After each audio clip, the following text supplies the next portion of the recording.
ورحمة الله وبركاته. إلى حضرة النبي مصطفى محمد رسول الله صلى الله عليه وسلم، ثم إلى أرواح أزواجه وذرياته وأصحابه والتابعين وتابع التابعين لهم بإحسان إلى يوم الدين، ثم إلى أرواح آبائنا وأمهاتنا ولأجدادنا ولجداتنا ولمشائخنا ولأهلنا ولأهل بيتنا ولإخواننا ولأخواتنا ولمعلمينا ولأرواح المسلمين والمسلمات والمؤمنين والمؤمنات شيء لله لهم الفاتحة. أعوذ بالله من الشيطان الرجيم. بسم الله الرحمن الرحيم. الحمد لله رب العالمين الرحمن الرحيم مالك يوم الدين. إياك نعبد وإياك نستعين. اهدنا الصراط المستقيم صراط الذين أنعمت عليهم غير المغضوب عليهم ولا الضالين. آمين. بسم الله الرحمن الرحيم. الحمد لله رب العالمين، والصلاة والسلام على أشرف الأنبياء والمرسلين سيدنا ومولانا محمد وعلى آله وأصحابه ومن تبعه ونصره ووالاه. سبحانك لا علم لنا إلا ما علمتنا إنك أنت العليم الحكيم. وقال رب اشرح لي صدري ويسر لي أمري واحلل عقدة من لساني يفقه قولي. بسم الله الذي لا يضر مع اسمه شيء في الأرض ولا في السماء وهو السميع العليم. ولا حول ولا قوة إلا بالله العلي العظيم. Yang dimuliakan pengerusi jawatankuasa masjid, barisan ahli jawatankuasa, para pegawai masjid, seterusnya tuan-tuan, puan-puan yang dirahmati Allah Subhanahu wa taala. Alhamdulillah, syukur kita kehadrat Allah Subhanahu wa taala kerana dengan limpah kurnianya, kerana dengan limpah izinnya, alhamdulillah kita dipertemukan lagi setelah direhatkan lebih kurang 5 bulan rasa. Last 10 hari bulan 3 saya catik kat sini. 10 hari bulan 3. Hari ini 11 ke 12 genap 5 bulan lah. 5 bulan kita tidak dipertemukan. Alhamdulillah, mudah-mudahan ada belaka 10 hari bulan 3 dulu ada belaka sampai 11, 12 hari bulan 2 hari bulan Muharram tahun ini ada lagi lah kot, no? Mudah-mudahan. A'udzu billahi minasyaitonir rajim. وَلَنَبْلُوَنَّكُمْ بِشَيْءٍ مِّنَ الْخَوْفِ وَالْجُوعِ وَنَقْصٍ مِّنَ الْأَمْوَالِ وَالْأَنفُسِ وَالثَّمَرَاتِ وَبَشِّرِ الصَّابِرِينَ الذين إذا أصابتهم مصيبة قالوا إنا لله وإنا إليه راجعون أولئك عليهم صلوات من ربهم ورحمة وأولئك هم المهتدون. صدق الله العظيم. Demikian Allah Subhanahu wa taala menguji kita. Walanabluwannakum bisyai'in. Allah Ta'ala uji kita dengan sesuatu, dengan suatu minal khauf, ketakutan. Ya, Allah Ta'ala uji kita dengan ketakutan. Lama dah kita takut, no? Lama tak? Lama kita takut. Lepas tu berkait dengan ketakutan tu khauf wal ju', kelaparan. Ya. Orang tak cukup belanja, kena buang kerja. Apa lagi? Sampai gantung diri. Wa naqsim minal amwal. Wa naqsim, kekurangan harta. Kekurangan harta. Wa naqis, kurang harta. Berkurangan harta. Minal amwal. Amwal ni harta lah. Wal anfus, jiwa-jiwa. Manusia, jiwa-jiwa, pakat mati dan sebagainya. Was samarat, rezeki daripada buah-buahan. Walaupun buah-buahan belembang kat toko, tak ada harga. Ya, jadi sakit jiwa juga orang toko. Wa basyiris sabirin, berilah kabar gembira kepada orang-orang yang sabar. Orang sabar sahaja dia maintain. Orang sabar sahaja dia steady je. Ya, dia tidak terkesan. Tak terkesan. Walaupun secara fizikal dia terkesan, tapi jiwa dia tak rasa apa-apa. Dia tahu bahawa ini adalah ujian daripada Allah. Walaupun orang kata ini suatu konspirasi dan sebagainya, pokok pangkalnya qalu inna lillah wa inna ilaihi raji'un. Allah Ta'ala sebut dah, no, clear. Qalu inna lillah wa inna ilaihi raji'un. Alladzina idza asabathum musibah. Adapun mereka tu yang diuji dengan musibat, cakap Melayu dia musibah. Qalu, mereka berkata inna lillah wa inna ilaihi raji'un. Nah. So kita tak lawat apa, steady je, maintain je. Ulaika alaihim salawatum min rabbihim. Mereka itulah yang mendapat salawat, mendapat doa, mendapat perhatian daripada Allah. Solat.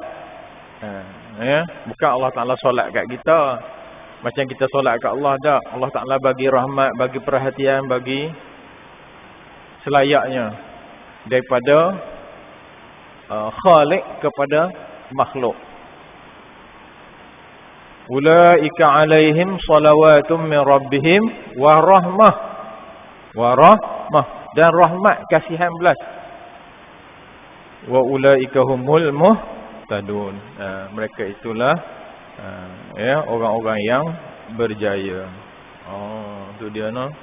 Kalau kita berjaya, kalau kita boleh maintain, kalau kita boleh steady, kalau kita tak goyah, insya-Allah kita dapat rahmat. Kita diuji dengan ketakutan, kelaparan. Mungkin kita steady je, mungkin anak buah kita. Saya duk perhatilah. Kita, sebab saya ni dalam tempoh setahun lebih ni, 2 tahun, maksud 2 tahun ni full time lah saya jadi orang kampung. Tak. Full time, tuan-tuan. Tidak jelan-jelutkan celuk separuh hari jadi orang kampung. Ni kita tengoklah, kita perhati.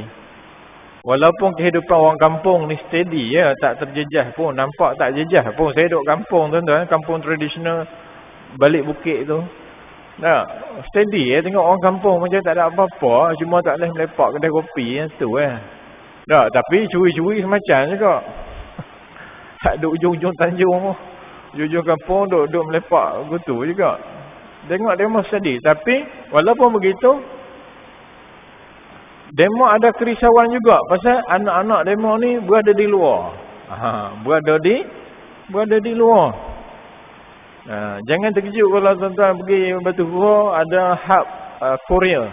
Ada hub Korea. Tiap-tiap hari satu kontena panjang tu.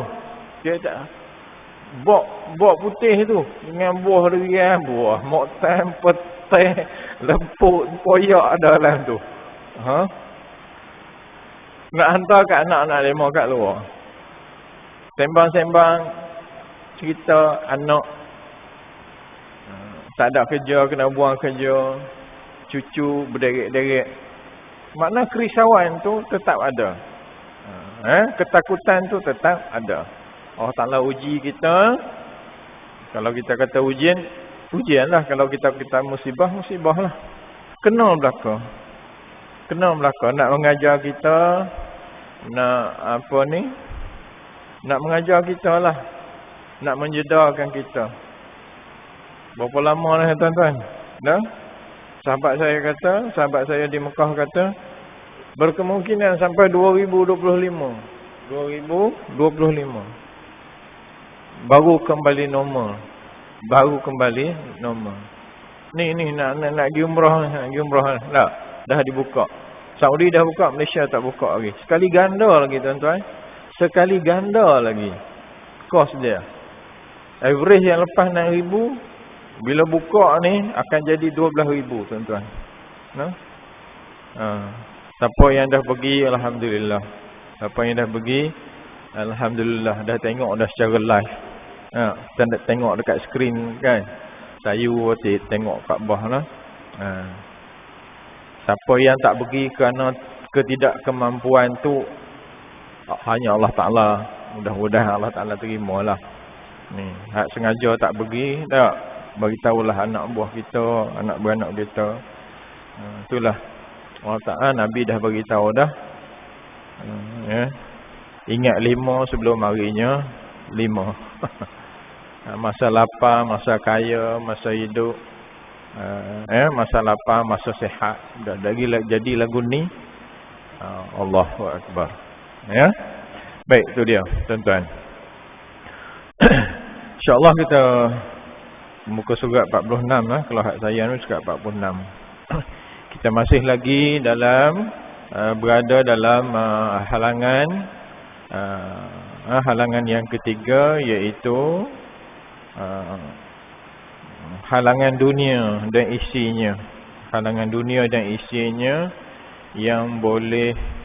Yang melalaikan kita, yang boleh menghalang kita daripada memurnikan amalan kita, ibadah kita kepada Allah Subhanahu wa taala.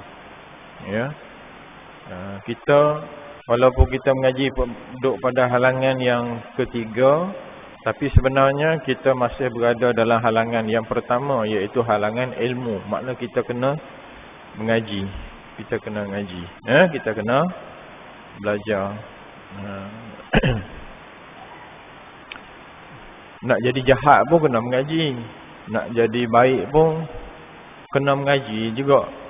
Memang kena mengaji lah. Siapa saya kata lagu tu? Kita baru sambut Mak Hijrah kan. Allah Ta'ala sebut dalam Quran surah At-Taubah ayat 36. Kalau tak silap saya, Allah Ta'ala sebut, Allah Ta'ala kata sesungguhnya bilangan bulan tu ada 12. Bilangan bulan tu ada 12.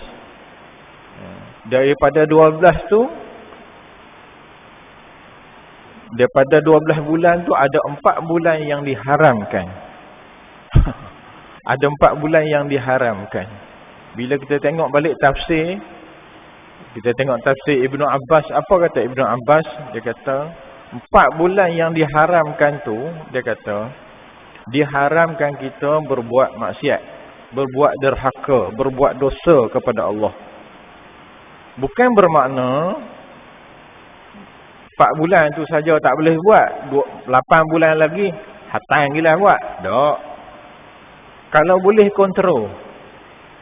Tu sebab kita kena ngaji nak buat jahat. Bulan apa ni? Bulan Muharram. 4 bulan tu bulan apa tuan-tuan yang diharamkan? Bulan Muharram, bulan Rejab, bulan Zulkaidah, bulan Zulhijjah. Cantik dah Saidina Umar susun kalender tu. Awal tahun Muharram, bulan yang diharamkan. Akhir tahun Zulhijjah pun diharamkan. Makna haram ni makna suci. Bulan-bulan suci ada 4 bulan suci. Haram ni makna suci.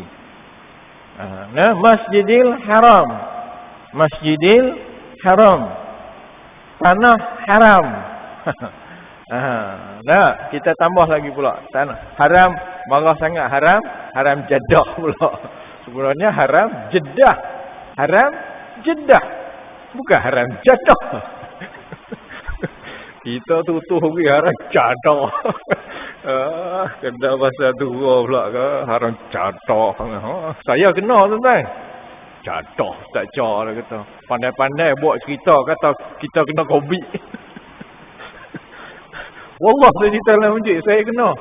Mereka screenshot, hantar kat saya balik. Ustaz, berat Ustaz. Mereka kata Ustaz orang Jeddah. Jahat sungguh mereka. Kita nak jaga, pasal kita jaga masjid. Masjid kita tak maulah berkait dengan kontrak rapat tu mari masjid. Kita bukan jenis dengar cakap dah. Kita pergi mana mau dapat sumber ni? Klinik kata, saya pergi jumpa direct. Klinik hak mengeluarkan hadis tu. Hak mengeluarkan hadis, hak mengeluarkan berita tu. Confirm. Baru saya cerita, pergi rumah, bagi tahu. Rupanya dia COVID hak mula tu, COVID hak duduk kat hidung tu. Lepas tu test pula tak ada. Kan? Bila tak ada tu, dia melompat. Dia kata, Ustaz Cha lah ni. Dia kata. Kat kampung pergi, Ustaz Cha. Jadah, kena jadah. Berat. Haram ni makna suci. Bulan-bulan suci ada 4 bulan tuan-tuan. Ini kita kena tahu. Ya? Tak payah tulis tak apa. Ingatlah apalah. Bulan Muharram, bulan Rejab, bulan Zulkaidah, bulan Zulhijjah. Kata Ibn Abbas, bulan-bulan ni jangan buat dosa. Kontrol jangan buat dosa. Jangan plan nak buat dosa. Nak mengumpat ke nak apa ke. Bulan Muharram ni. Bulan Muharram ni. Pasal apa? Kalau buat dosa, dosanya berlipat-lipat.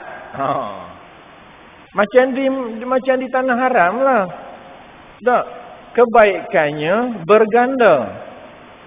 Kejahatannya yang kita buat di sana berganda juga kejahatan. Jadi jangan buat, kontrol lah. Sebab tu kan perbanyakkan amalan dalam bulan Muharram ni. Tak, disunatkan kita berpuasa kalau dapat 3 hari tu. 9, 10 dan 11 Muharram. Tak, hari Ashura tu.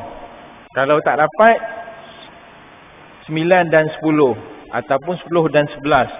Ataupun tak dapat juga, puasa juga 1 hari pada 10 Muharram. Peristiwa besar, banyak peristiwa besar yang berlaku pada 10 Muharram. Ataupun disebut hari Ashura, hari yang ke-10. Kita ingat sangat dah. Pasal apa? Nak kocek bubur suara. Nak kacau bubur Ashura. Sunnah ke? Mana ada sunnah, zaman Nabi tak buat apa.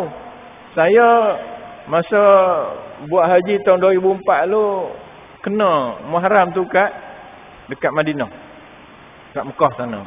Tak ada apa. Ya? Jadi ibadah juga kat mana bila kita buat tu dengan niat nak sedekah. Sebab digalakkan bersedekah, digalakkan berbuat kebaikan, lipat gandakan kebaikan dalam 4 bulan ni. Muharram, Rejab, Zulkaidah, Zulhijjah. Tuan-tuan tu kata nak buat jahat pun kena ngaji juga.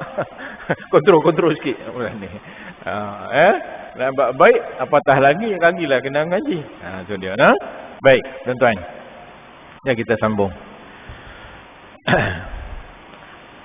Perbezaan. Kita ambil atas sikit lah. Demikianlah perumpamaan yang dimaksud dengan misalan dunia yang halal dalam pandangan 2 golongan. Pertama, golongan ahli waspada dan golongan istiqamah dan golongan yang gemar cinta kepada dunia yang lalai. Ini cerita kita masih cerita bab zuhud sebenarnya. Kita masih cerita bab zuhud. Maka bagaimana kita nak menangani mehnah. Bagaimana kita nak menangani godaan dunia ni. Kita dulu kan dunia ni semakin indah, semakin lawa, semakin comel, semakin hebat. Macam mana kita nak menangani? Tak. Kita boleh berjam-jam duk tengok YouTube. Duk tengok duk baca WhatsApp. Tak. Lalai dengan duk tengok handphone kita. Tapi berapa lama kita baca Quran? Tak. Berapa lama kita baca Quran? Baca ke tidak? Kita nak berzuhud sikit benda tu. Bagaimana kita nak menangani tu godaan-godaan tu? Kena zuhud. Zuhud, apa makna zuhud? Tinggalkan dunia yang kosong ni, yang tak ada kita, tak ada apa-apa. Yang tak ada apa-apa. Contohnya kita ni selalu tengok YouTube. Tak tahulah tengok cerita tu atau guru ke, tengok cerita apa. Cuba kita tak tengok sehari tu, memberi kesan tak pada kita? Tak tahu lah kalau tua-tua duk tengok cerita Korea ni. Manalah tahu. Duk tengok drama, cuba tak tengok. Hari tu kita tak tengok. Ada yang beri kesan apa-apa tak kat kita? Ada yang beri kesan apa-apa tak kat kita? Kalau tak ada beri kesan apa-apa, tak payah tengok.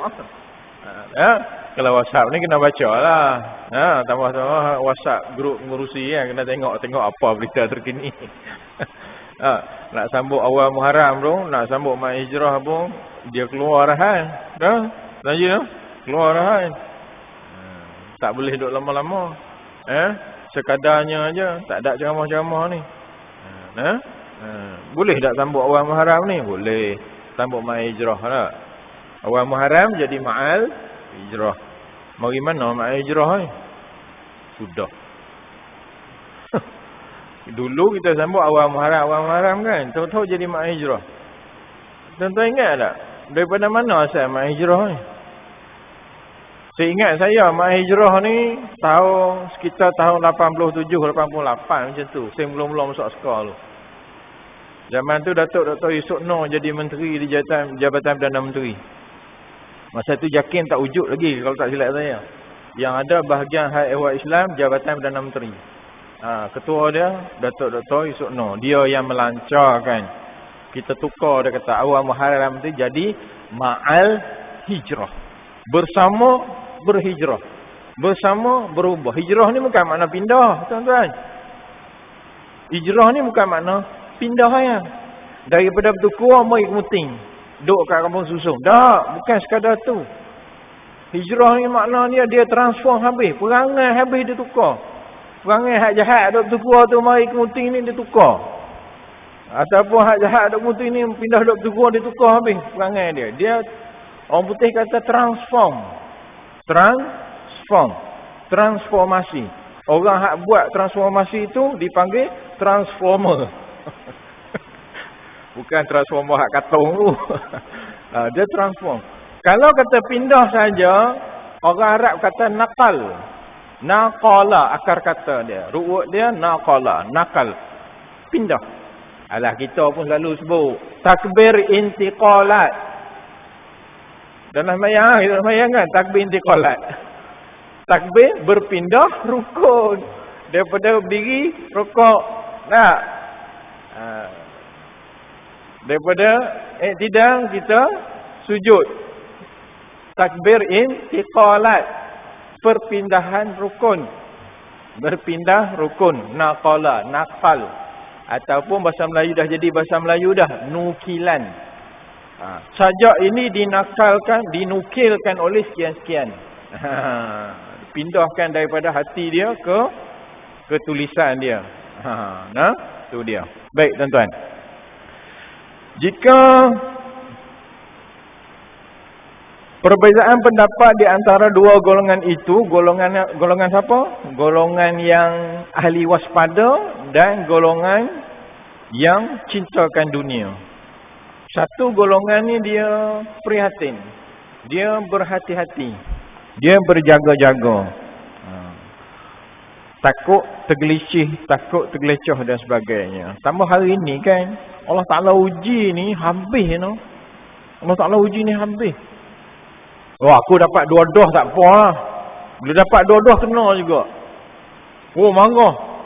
Nah, itu usaha ikhtiar je dua doh tu. Oh, dah jadi syirik kecil dah. Nah, dah jadi syirik dah. Dia confident sungguh dengan vaksin dia. Pfizer pula tu. Bukan Sinovac, Cina punya, Command punya, bukan. Cik ayam, bukan. Ini mahal punya. Johnson & Johnson, Amerika punya. Dah jadi gutu. Gelicih akidah dia. Gelicih akidah dia. Ini usaha. Ikhtiar je. Bukan ubat. Dia masuk kuman. Dia masuk kuman. Itu sebab dalam tempoh beberapa hari tu kita jadi lemah, lolai, laih. Saya baru kena sekali tau. Cedah hari, masuk hari ketiga, lembek. Nak panjat buka manggil tak lepas. Ketol tu. Pasal apa ni? Cocok COVID. Cocok vaksin. Kuman duduk dalam badan. Kita usaha je tuan-tuan. Kita usaha je. Ada ustaz kata tak payah cocok. Dia kata pasal kuman je. Tak payah cocok tak apa. Tak. Tapi nak pergi Mekah tak boleh. Pasal Saudi dia pakai, dia standard dunia. Dia standard dunia. Nak masuk dia jaga negara dia tu. Jaga negara dia.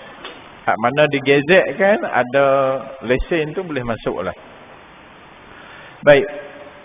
Sedangkan yang satu lagi bodoh dan sangat cuai walaupun bentuk sifat dan tabiat dari keduanya adalah sama, yakni sama-sama sebagai manusia. Jadi dalam konteks kita mengaji tasawuf ni, ada dua golongan. Satu golongan yang main langgar saja, satu golongan ni berhati-hati, sentiasa berhati-hati.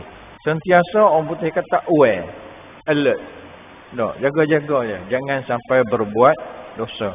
Kadang-kadang kita tak sayang mulut kita. Kadang-kadang kita tak sayang mulut kita.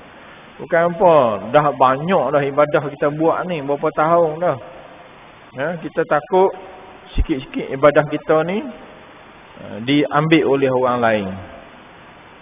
Dengan sebab kita mengumpat, kita mengeji, kita mengata, kita fitnah. Sama ada kita sedar ataupun tak sedar. Itu yang kita takut tu, sebab itulah kita kena berhati-hati.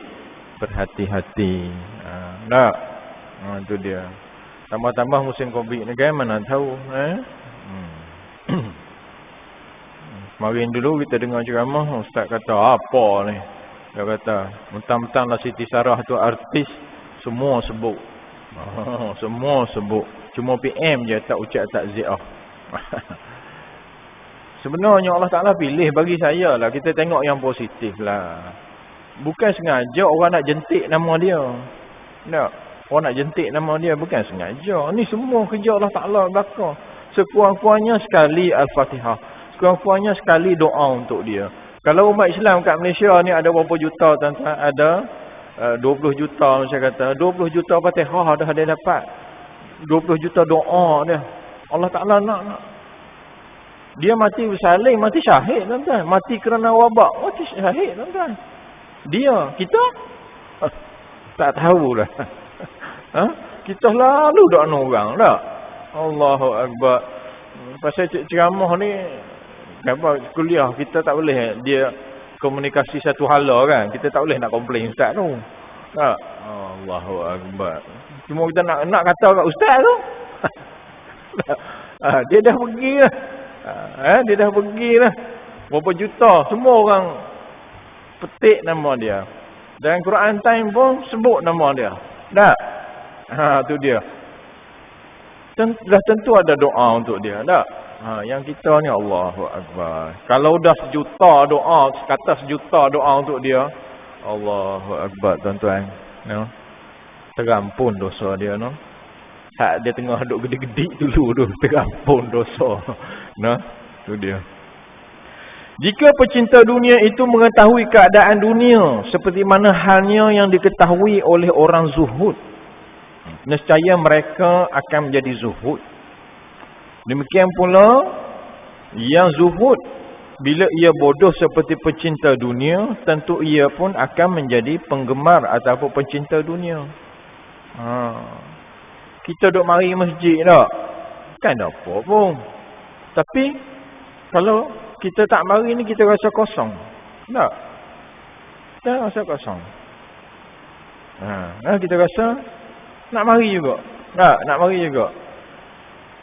Bilalah nak boleh buka ni kan. Kita rasa rimah. Bilalah masjid ni nak buka sepenuhnya. Nak semayang macam biasa. Tak?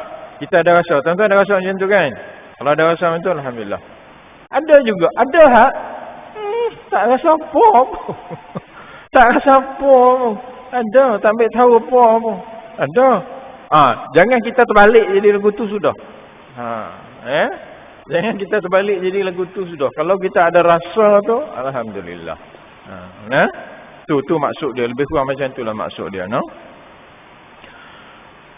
Dengan demikian engkau tahu bahawa perbezaan antara dua golongan tadi disebabkan oleh kewaspadaan dan kehati-hatian, dan bukan kerana at-tabi'at. At-tabi'at ni maknanya ikut-ikutan. Ikut tak mustahil. Tak. Ikut-ikutan ni tak lama, tuan-tuan. Ikut trend tak lama. Tak lama. Macam Ustaz Abid Liu kan. Dia buat kerja tu lama dah. Dia pergi lorong-lorong. Dia pergi jumpa budak-budak hak jahat-jahat, anak-anakan ni. Dia jumpa maknyoh-maknyoh ni lama dah. Saya pernah duk ikut Ustaz Hanafi, Sifu Hanafi. Ustaz Hanafi tu daripada tahun masa saya duduk KL tahun 2000 lagi, yang JAKIM buat program mukhayyam untuk maknyoh-maknyoh ni. Pusat latihan dia di Jelebu, Negeri Sembilan. Dia buat latihan Allah Askar. Maknyoh rumpuh halangan, rumpuh semua. Nak menjantankan balik jantan-jantan ni. Lama lah. Duduk bertimpuh macam tu. Pakai kain pelekat ni belah. Elok dah jahit dah, dia belah. Tahulah apa. Boleh hidup bersila, dia duduk bertimpuh. Daripada tahun 2000. Siapa yang berani pergi kat demo ni, hak belakang-belakang lorong Jitai ni? Saya pun tak sanggup pergi. Pertama, tak sanggup pergi. Yang kedua, takut tergoda. Jalan-jalan jangan, tuan-tuan. Saya duduk KL lu, saya single merit duduk sana. Single merit saya duduk sana. Malam-malam je yang geng perisikan ni ajak. Tak, jom. Kita pun jom. Sebelah sampai Bangsa, Bukit Bintang. Tu kawasan saya lah tu. Ustaz, hak ni golongan, hak ni hak elit punya. Hak ni hak budak-budak universiti. Sugar daddy. Sugar daddy, sugar mami semua. Hak ni hak low class punya. Allah, pergi habis belakang, tuan-tuan. Siapa yang sanggup pergi berdakwah kat demo ni? Ustaz Abid Liu dah pergi dah. Masa tu dia tak ada lah lagi. Ada dah pendakwah kita dah masuk. Tak sanggup. Bukan boleh buat-buat, tuan-tuan. Bukan boleh buat-buat. Kalau buat-buat, tu yang jadi nak glamour, nak tu, nak ni tu. Tak? Tak marah orang tua depan khalayak tu. Menyesal tak masa muda-muda lu menyesal? Ada tuan menyesal tak? Lepas tu pula orang viral kan pula tak? Jatuhkan aib orang dan sebagainya. Tu dia. Jadi benda ni bukan ikutan. Dan perumpamaan tersebut merupakan asas yang berfaedah serta suatu perbincangan yang benar yang diakui oleh orang-orang yang berakal dan insaf. Dia berakal, dia fikir dan dia sedar. Dia sedar. Allah jualah yang memberi petunjuk dan taufik dengan kurnia-Nya. Dengan sebab apa? Allah Ta'ala yang bagi petunjuk dekat dia. Allah Ta'ala yang bagi taufik dekat dia. Innaka la tahdi man ahbabta walakinallaha yahdi man yasha. Kamu tak boleh memberi hidayah kepada orang yang kamu sayang, tetapi Allah lah yang memberi hidayah kepada siapa yang dia suka. Nabi menangis. Nabi menangis kerana kematian Abu Talib. Nabi menangis. Pasal apa? Abu Talib ni lah yang defend Nabi, jaga Nabi. Tak, walaupun dia ni tak beriman, Dia kerana keegoan dia.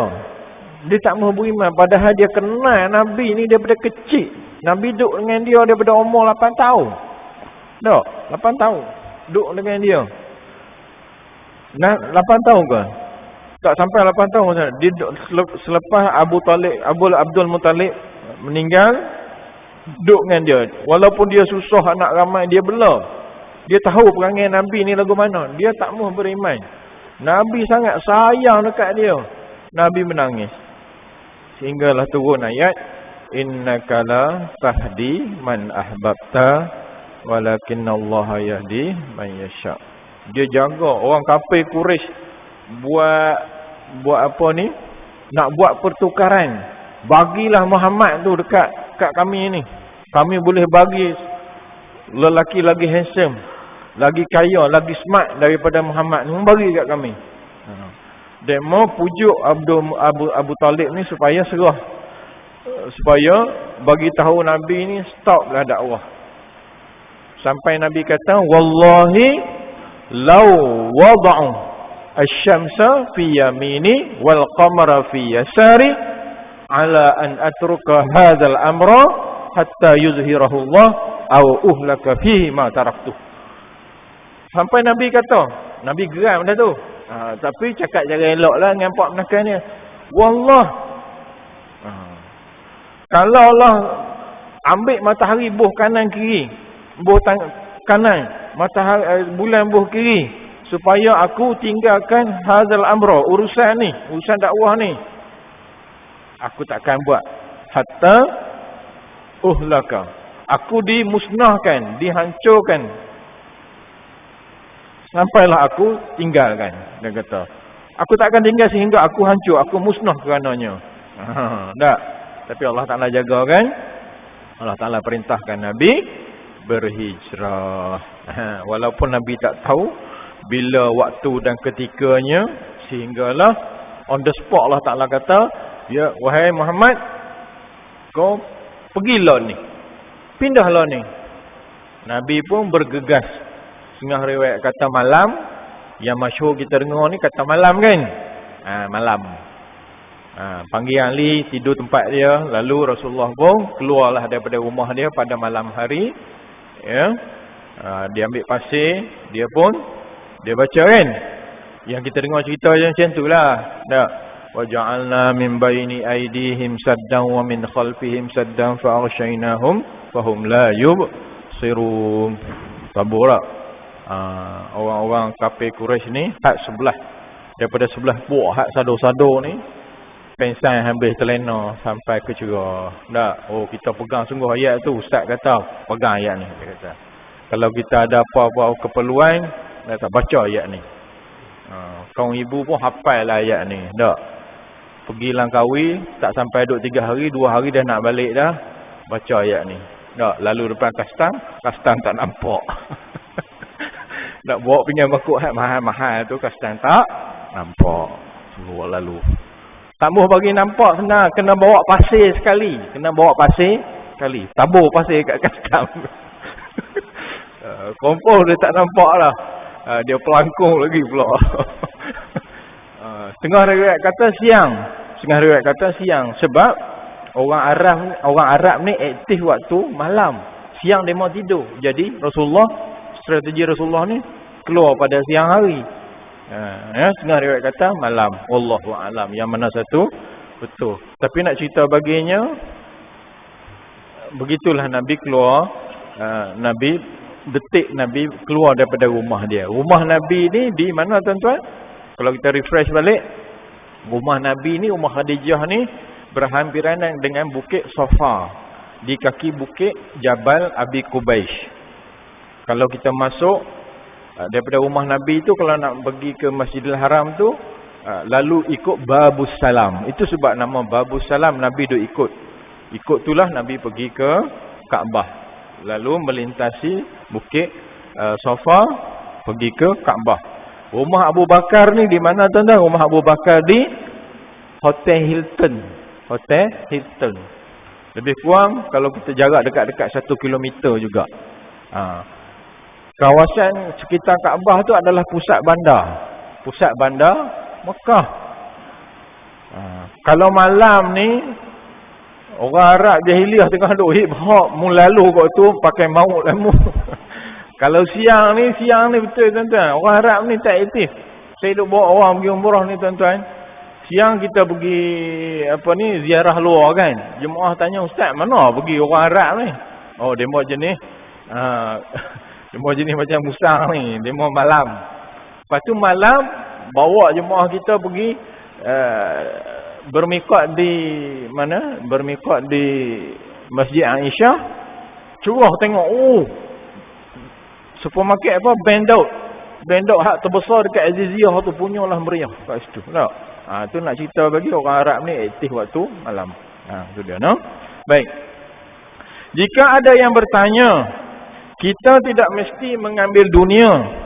Jika ada yang bertanya, kita tidak mesti mengambil dunia kerana perlu untuk makan dan lain-lain. Bagaimana boleh bersikap zuhud, yakni tidak mempedulikan terhadap dunia?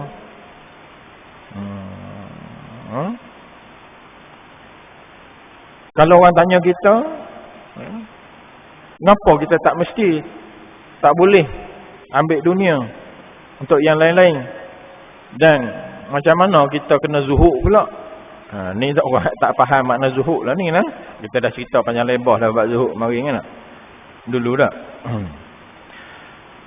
Jawabnya, hendaklah dimaklumi bahawa adanya hukum zuhud ialah berkaitan dengan barang-barang yang berlebih-lebihan dari keperluan yang digunakan untuk kesihatan dan kesegaran badan, dengan tujuan agar dapat mengerjakan ibadah kepada Allah, dan bukan tujuannya untuk berpoya-poya atau bermewah-mewahan. Zuhud ni maknanya buat ikut keperluan. Tu makna zuhud. Buat ikut keperluan, bukan berlebih-lebihan. Bukan berlebih-lebihan. Bos Jora Driver meninggal. Meninggal kena Covid, 4 hari kena Covid, meninggal hari Jumaat. Rezeki dia. Dia ni, Mbak Jora ni antara driver yang okey lah. Bukan pasal saya ikut dia tak. Bukan pasal saya ni ejen Jora Driver ni, bukan. Saya tengok kehidupan dia ni steady je. Dia anak seorang. Dia duduk dekat apartmen je. Rumah 2 bilik je. Rumah tingkat berapa belah tak tahu. Boleh je kalau dia nak duduk rumah ni. Dia cakap, buat apa? Dia kata, aku anak 2. Aku anak seorang je. Sebilik untuk aku. Dah, aku dengan bini aku. Dia kata, sebilik kan untuk anak aku. Ikut lah. Dia pakai Proton Persona ni. Ui, lama tuan-tuan. Dalam 5 tahun macam baru dia tukar pakai CR-V. Tu dia. Aku rasa tak perlu, dia kata. Kereta syarikat ada, dia kata, buat apa? Tu, nak cerita bagi. Zuhud. Tu makna zuhud, nak bagi faham zuhud. No? Buat ikut keperluan. Tidak berlebih-lebihan. Bukan berpoyo-poyo dan sebagainya. Itu maksudnya zuhud. Kita dah cerita dulu kan. Zuhud ni kata Ibnu Athaillah As-Sakandari, dia kata kamu rasakan ataupun kamu tahu bahawa apa yang kamu miliki itu bukan hak kamu. Hak Allah semua. Kita ni, harta kita ni semua cuma hanya transit saja kat kita. Singgah sebentar saja kat kita. Baik anak-anak ke, harta benda ke, apa ke. Tak. Bila Allah Ta'ala ambil, hak bercakap ni pun pandai cakapnya. Tak. Duit kita orang rembat, terasa saya penuh. No? Ibu bapa kita, orang yang kita sayang, benda yang kita sayang hilang, Allah Ta'ala nak uji tak? Nak tengok macam mana kita menghadapi situasi itu. Nak test kita zuhud ke tak zuhud ke. Itu sebab kena berhati-hati sokmo, kena aware sokmo, kena alert sokmo. Ni zuhud ni lah. Yang Imam Ghazali sebut dalam bab ni, di antara caranya kita nak menangani mehnah-mehnah ataupun ujian-ujian dunia ni. Itu dah. Baik, saya sekadar itu aku qauli hadza wa astaghfirullahal azim. Assalamualaikum warahmatullahi wabarakatuh. أعوذ بالله السميع العليم من الشيطان الرجيم. بسم الله الرحمن الرحيم. الحمد لله رب العالمين، والصلاة والسلام على أشرف الأنبياء والمرسلين سيدنا ومولانا محمد وعلى آله وأصحابه أجمعين. اللهم اشرح بالقرآن العظيم صدورنا ويسر به أمورنا وعظم به أجورنا وحسن به أخلاقنا ونور به قلوبنا وقبور آبائنا وأمهاتنا ولأجدادنا ولجداتنا ولمشائخنا وقبور المسلمين والمسلمات والمؤمنين والمؤمنات برحمتك يا أرحم الراحمين. والحمد لله رب العالمين. تقبل الله منكم.